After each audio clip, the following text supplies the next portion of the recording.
Bon là je l'ai pas filmé, mais là ce qu'il faut savoir c'est que Clément essaye de doubler un camion. Je sais pas si on l'a dans la vidéo le camion là.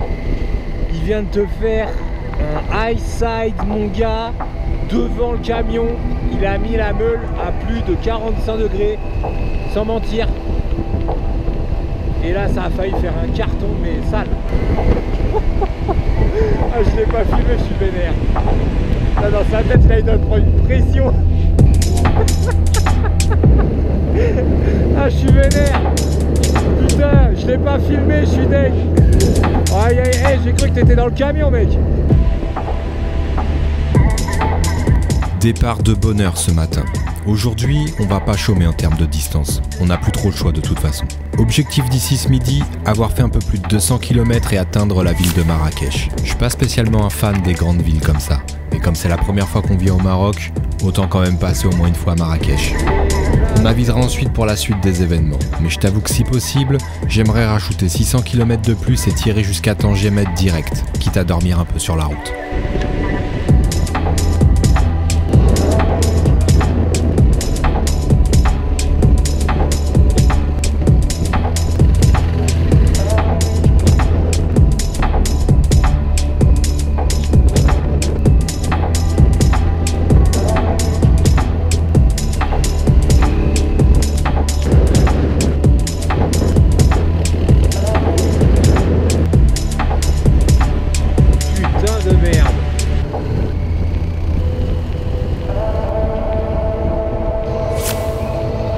Oh là là mon gars, interminable cette route, c'est blindé de monde. Et en plus de ça, il y a pas mal de sections en travaux, donc la circulation était encore plus au ralenti. On arrive enfin à Marrakech et on se fait aspirer dans la Médina avec les Africa Twin. Il fait plus de 40 degrés, on roule en première roulante et c'est un véritable four ici. En plus de ça, il faut que l'on reste concentré pour écraser personne. Tu vois le périph' parisien un jour de chaleur quand c'est bouché? Eh bah c'est de la rigolade à côté de la Médina, vraiment. À la base, on voulait manger sur Marrakech, mais on décide de sortir de la ville et de manger ailleurs. Mais avant même de sortir de la ville, la moto de Clément s'est coupée. On décide de trouver un endroit un peu plus tranquille pour bricoler. Du coup, on s'arrête dans une énorme station-service à la sortie de Marrakech. On en profitera pour manger un bout. Bah sinon c'est quoi, on tire jusqu'à ce qu'on en ait marre. La chaleur diminue et on est relativement en forme. On prend la décision de pousser un maximum jusqu'à Tanger. Peut-être qu'on le fera d'une traite ou pas, on verra en fonction de notre ressenti. Quoi qu'il en soit, on souhaite arriver là-bas le plus tôt possible pour checker les motos et se reposer un maximum. Dans même pas 2 jours, on a un ferry qui nous emmènera à Algésiras, au sud de l'Espagne. On devra ensuite encore traverser l'intégralité de l'Espagne, plus la France, et arriver sur Paris avant lundi matin. Les maux de tête reprennent, mais c'est pour Clément cette fois-ci. Il n'arrive plus à rouler correctement et veut absolument s'arrêter et dormir un peu. Du coup, nouvel arrêt en station-service. J'ai mal au crâne. Oh putain, je suis mort. Le mec il a mal au crâne. Il me fait ouais, on s'arrête pour dormir. Et le mec il est là en train de serrer des roues de camion.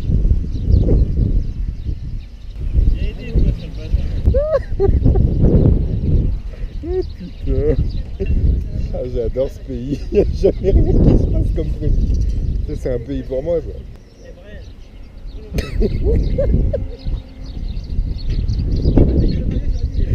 m'appelles? Ouais. Il y a besoin de serrer des roues quoi. Après cette petite séance de muscu improvisée sur le parking, on reprend la route. Comme je te le disais tout à l'heure, on a décidé de tirer un maximum jusqu'à épuisement afin d'arriver le plus près possible de Tanger-Med. On passera la nuit à dormir sur le sol d'une station-service en extérieur. Je t'avoue que j'ai dû dormir l'équivalent de 20 minutes sur toute la nuit et que cette pause m'a plus éclaté qu'autre chose. À choisir, j'aurais préféré continuer jusqu'au lever du soleil sans même m'arrêter une seule fois. Après une nuit compliquée et une fatigue assez conséquente, on arrive du côté de Tanger-Med.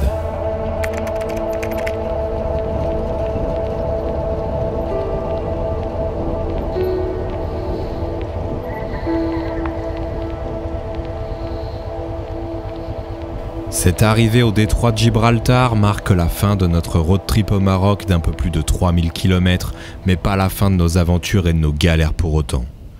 Attends la suite. Eh, on n'est pas bien là sérieux. Le soleil brille et toutes les conditions sont réunies pour apprécier l'instant présent. On couronne le tout par un petit restaurant où les proprios ont eu l'extrême gentillesse de réouvrir les cuisines juste pour nous, et en plus ils nous laissent choisir le plat que l'on veut manger. Je t'avoue qu'avec la nuit dernière et les 900 et quelques kilomètres abattus depuis hier matin, j'ai fait chauffer la CB et je me suis littéralement explosé le ventre avec tous les plats à base de fruits de mer. On ne tarde pas à trouver un endroit où l'on va pouvoir dormir ce soir. Et celui-ci est d'ailleurs tenu par 2 Français expatriés au Maroc depuis maintenant pas mal d'années. C'est d'ailleurs vraiment un endroit que je te recommande si jamais tu passes par ici. On pose nos affaires, on fait connaissance avec les proprios et on part en triple mission. Première mission, trouver de l'eau distillée pour la batterie de l'Africa Twin de Clément qui est HS et vide. Seconde mission, se trouver un petit spot cool où l'on va pouvoir boire quelque chose et apprécier l'air marin. Et troisième mission, réparer la moto de Clément. Bah ouais, n'oublie pas que demain on a quand même un ferry à prendre à 7 h du matin. Concernant l'eau distillée, ça m'a l'air compromis. Du coup, tu connais, hein, Système D, c'est notre marque de fabrique. Puisqu'on n'a pas trouvé d'eau distillée, on va en fabriquer nous-mêmes. Il était déjà mort. Depuis que tu t'es pété la gueule. T'as brûlé dedans. Tu m'étonnes, le disque il frotte tout le temps. La tôle elle touche. Ça c'est du montage efficace. T'as un tournevis plat? Non. Bon, on est en mission.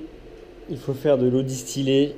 Donc on a une bouilloire. Clément passera la majeure partie de sa soirée à fabriquer de l'eau distillée pour sa batterie, en espérant que ça fonctionne demain. Il est maintenant temps de finir de préparer nos affaires avant d'aller se coucher. Demain, réveil à 5 h 50 parce qu'on a un ferry à prendre pour 7 h du matin. 6 h du matin. Crevé, avec une motivation proche de zéro, on sort du lit. Sans chercher à comprendre quoi que ce soit, on s'équipe et on attaque. Enfin, on attaque. En slow-mo quand même. Du coup, on quitte la maison à 6 h 50. Pour un ferry qui est censé partir du port à 7 h 00, ça va être sport. On trace. C'est à partir de maintenant que les galères vont commencer et ne vont plus s'arrêter. Bonjour. Bonjour. Étiquette. Des fois de frein. Ça marche plus très bien là. Vous retournez à le guichet de Transméditerranéen. C'est où? C'est le premier gros guichet là-bas? Tu sens arriver l'histoire ou pas? Gratuitement là-bas. Du coup, on retourne en speed à l'entrée du port. On commence à sérieusement envisager le fait que l'on va louper notre ferry. Je commence déjà à relativiser en me disant qu'on perdra 90 €, au pire. Mais au fur et à mesure de la discussion avec les douaniers, on se rend compte qu'en fait, notre ferry, il est ni en mer, ni au port. Il a tout simplement été annulé il y a quelques jours, et on n'était même pas au courant.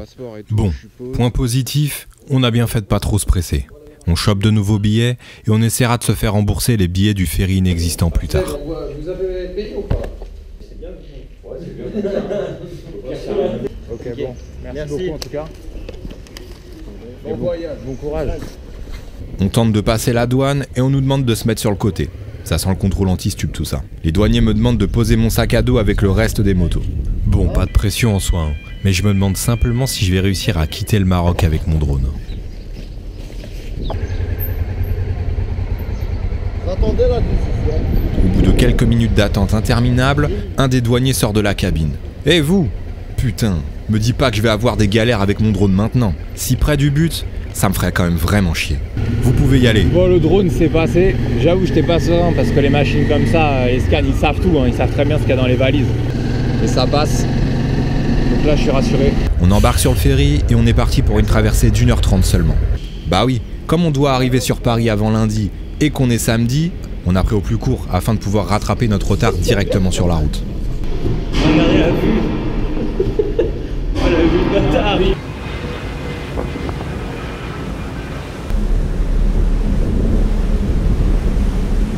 On débarque sur le port d'Algeciras, on récupère les motos et on enchaîne directement avec l'autoroute espagnole.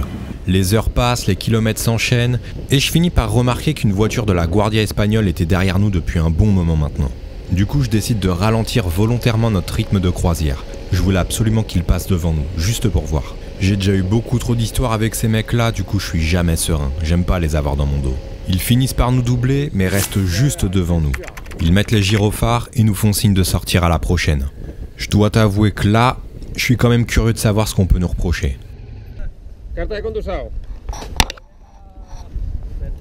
Je vais écrire une amende.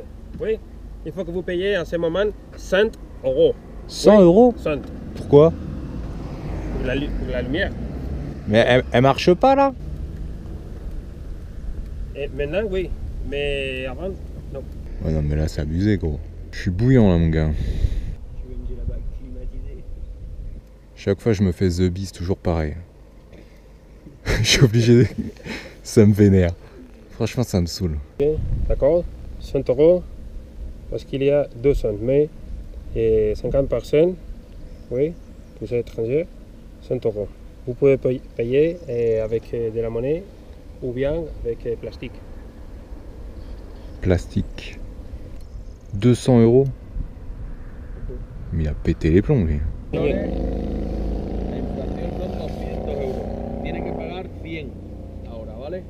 Sans balance, gros. Tu peux le baratiner autant que tu veux, tu la ramasses. Bon, qu'est-ce qu'on nous reproche exactement? Paraîtrait que mes phares ne sont pas allumés et que Balou n'a pas de rétro. Signez s'il vous plaît, une autre fois. C'est ce qu'on appelle clairement du foutage de gueule. J'essaye vraiment de rester tranquille et de pas péter un plomb contre ce mec tellement il est en train de me faire vriller avec ses histoires. La Guardia, mon gars. Toujours la même histoire. Toujours la même histoire. Et on a beau dire ce qu'on veut, c'est juste qu'on a des plaques étrangers et qu'ils aiment pas ça. Toujours la même chose. Clément commence à vraiment surchauffer. Entre le site de l'hôtel d'il y a quelques jours qui nous met une douille et nous prend 70 balles, le billet du ferry qu'on a dû racheter et maintenant 100 balles d'amende pour rien, ça commence à vraiment faire beaucoup. Devant notre refus de payer, le gars ouvrira son coffre et sortira des chaînes pour immobiliser nos véhicules et nous embarquer au poste. Franchement, j'ai pas la patience de leur tenir tête. Je suis crevé, je veux juste rentrer chez moi. Mais Balou lâche pas l'affaire. Du coup, j'essaye de le motiver à sortir la CB pour qu'il puisse payer son amende et qu'on puisse reprendre la route. Les heures sont longues et les kilomètres passent vraiment doucement. On roulera comme ça en alternant entre pause et roulage toute la soirée, toute la nuit, jusqu'à épuisement total. À l'entrée des Pyrénées, il commence à vraiment faire froid. Il doit être environ 3 h du matin et on s'arrête dans une station-service histoire de fermer l'œil une demi-heure, boire un café et reprendre la route. 38 heures plus tard et 1800 km abattus, j'arrive à un feu rouge. À droite, la vallée de Chevreuse. À gauche, la voie rapide. Symboliquement, j'irai déverser les derniers grains de sable marocains et sahariens, ici, chez moi, dans la vallée de Chevreuse. C'est la première fois que l'on met les pieds ici en Afrique. Et même si ce n'est qu'un tout petit morceau, cela nous permet néanmoins de se rendre compte du gap entre ce que l'on nous raconte en Europe et la réalité des choses ici. Ici, pas de pression d'heure ou de temps. On est dans l'échange, le vrai, celui dont on ne se souvient plus forcément. Là où l'argent n'a que pour définition monnaie d'échange et non de pouvoir.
Qu'est-ce qu'il fait ce rey?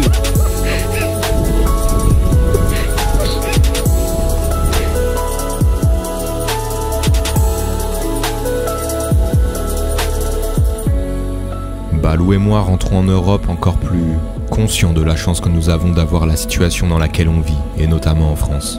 Je pense que l'on manque clairement d'équilibre dans notre quotidien, à tel point que les premiers jours au Maroc, tout nous paraissait suspect, bizarre, jusqu'à ce que l'on comprenne qu'ici, l'inconnu intrigue, mais dans le bon sens du terme, ce qui engendre une conversation, un échange, et finit par créer un lien, une amitié, un souvenir et des sourires.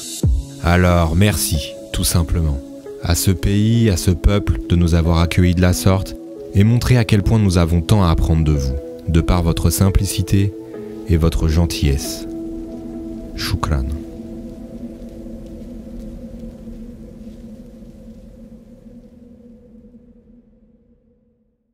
Comme c'était le dernier épisode, je t'invite à mettre en commentaire les questions que tu aimerais me poser, que ce soit concernant le voyage ou le reste. Je réaliserai une FAQ bientôt où je répondrai à toutes ces questions de façon sincère, comme à mon habitude. J'organise également un petit concours directement sur YouTube où tu peux gagner un pull Black Market du coloris de ton choix ainsi qu'une trousse à outils Enduristan. Pour participer, abonne-toi à ma chaîne, like cette vidéo, repartage-la sur tes réseaux, que ce soit sur Instagram ou sur Facebook, et marque clairement en commentaire que tu souhaites participer au concours. Le gagnant sera tiré au sort et annoncé lors de la FAQ qui traitera du Maroc prochainement. Si tu veux choper ton pull, ton t-shirt, ton itinéraire, ton poster ou tes goodies, je t'invite à aller directement sur ma boutique. N'hésite pas à me suivre sur Instagram et sur Facebook, c'est là-bas que je poste l'intégralité des informations concernant ce road trip là, mais aussi les prochains road trips à venir. D'ici là, tu sais ce qu'il te reste à faire. Abonne-toi. Easy.